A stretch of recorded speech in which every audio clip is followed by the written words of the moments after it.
The Prime Minister today stepped in to defend Daniel Andrews from media interrogation after one of his closest factional allies faced accusations that her former branch had forged signatures and signed up dead members. Today, the under-fire Premier was protected by Albanese from the media pack on this and other questions over energy. That's exactly what we are doing. Thanks, everyone. Thank you. Thanks. The Premier angrily defending one of his ministers after allegations surfaced of serious branch stacking by Lily D'Ambrosio's former state branch.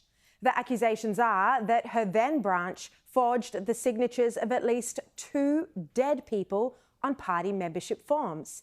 An official investigation by Victorian Labor in 2020 showed that only 13 of the 132 members signed up by the Labor South branch remained on the books after the probe. The leaked documents from this official investigation revealed by The Australian today. Journalist Rachel Baxendale reports that elderly members of the local Italian community, including Antonio Donato, who died in 2017 at the age of 82, and Celestino Nigro, who died in 2017 at the age of 77, were both then listed as branch members. According to The Australian, despite their deaths, Donato and Nigro's memberships were twice renewed in 2018 and 2019, giving them Labor Party membership until May 2020. Rachel Baxendale writes that membership forms have to be signed by members, meaning signatures for both Donato and Nigro were forged. Curiously, this investigation didn't uncover exactly who had forged their signatures. But Baxendale writes that it was done with the clear aim of providing political advantage to the socialist left faction of the Labor Party, to which both D'Ambrosio and Premier Daniel Andrews belong. And the fees for these memberships were paid in cash. The leaked documents reveal that in total, 100%, all of D'Ambrosio's then branch membership forms were paid in cash. The fees couldn't be traced. And I quote, despite records given to The Australian, which show Ms D'Ambrosio's ALP branch was the only one in Victoria where 100% of membership fees were paid by non-traceable means, in other words, cash, no public scrutiny has been brought to bear on allegations of branch stacking within the socialist left faction, to which both the Minister and Premier belong. Nigro's daughter Mary also told The Australian, "I cannot believe that the Labor Party would go to the extent of forging my deceased father's name to use for their party benefit. If they are doing this," she said, "what else are they capable of?" She said, "I'm disappointed in their conduct and they should just let the deceased rest in peace."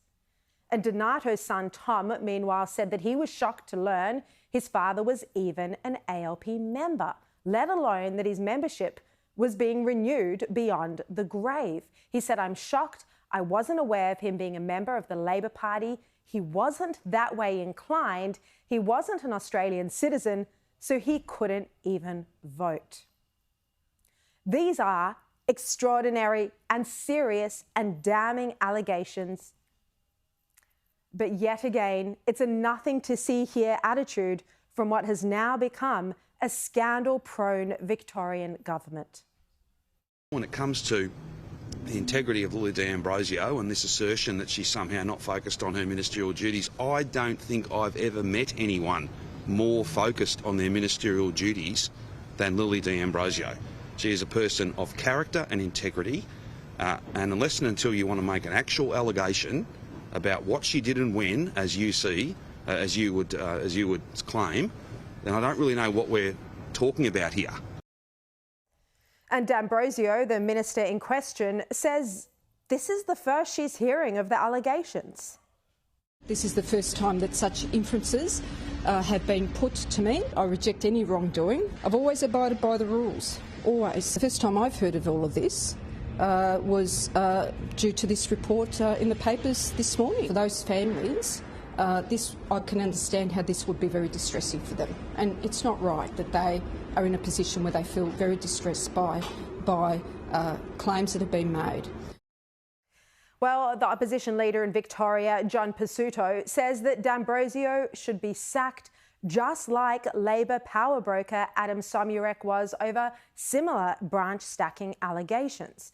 And that earlier 2020 investigation, well, it didn't just end Somyurek's career, but 3 of his allies were punished too. And they were all factional rivals to Daniel Andrews. Pesutto has accused the Premier of setting different rules for his friends compared with his enemies. Today, Daniel Andrews needs to dismiss Minister D'Ambrosio, refer her to IBAC and to Victoria Police, just as he did with Adam Somyurek 3 years ago. Daniel Andrews can't have one standard of behaviour for his enemies and one standard for his friends. Now, Daniel Andrews referred those claims against his rivals to Victoria's Corruption Commission, but IBAC only investigated Somyurek's mods grouping, not Andrews' socialist left faction. Rachel Baxendale writes that if the Premier wants to remain consistent, if he doesn't want to be accused of hypocrisy, then he should now refer D'Ambrosio's branch stacking to IBAC as well. She writes the pressure is on Daniel Andrews to explain why close factional ally Lily D'Ambrosio should be treated any differently to 4 other ministers who lost their jobs in 2020 and 2021 over branch stacking allegations. Well, Daniel Andrews took the same patronising attitude that he always does when faced with difficult questions, and he completely rejected the comparison with Adam Somyurek. And what's more, when it comes to the integrity of Lily D'Ambrosio and this assertion that she's somehow not focused on her ministerial duties, I don't think I've ever met anyone more focused on their ministerial duties than Lily D'Ambrosio. She is a person of character and integrity, and unless and until you want to make an actual allegation about what she did and when, as you see, as you would claim, then I don't really know what we're talking about here. And there is simply no comparison, none whatsoever, between what we all witnessed on that 60 Minutes program and some of the stuff that's in your paper today.